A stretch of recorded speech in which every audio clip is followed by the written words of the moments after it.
Hello everyone, it is Susan here.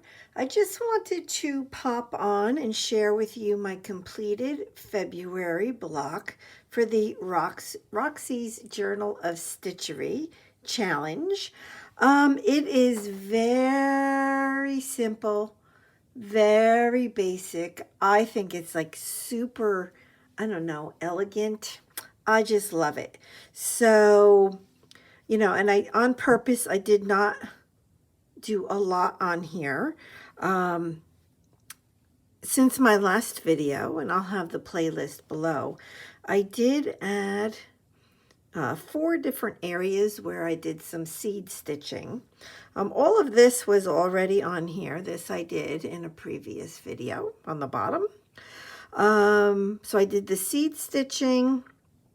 I did a lot of tacking down. I tacked down this flower.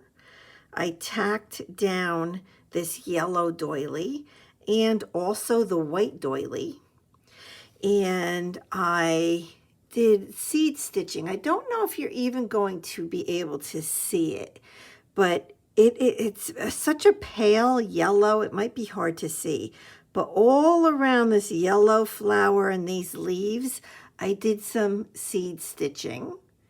And that's holding that down. And then the last thing that I did was I did the pistil stitch on these 3 areas right here in the middle of the flower with some beautiful aggregated yarn.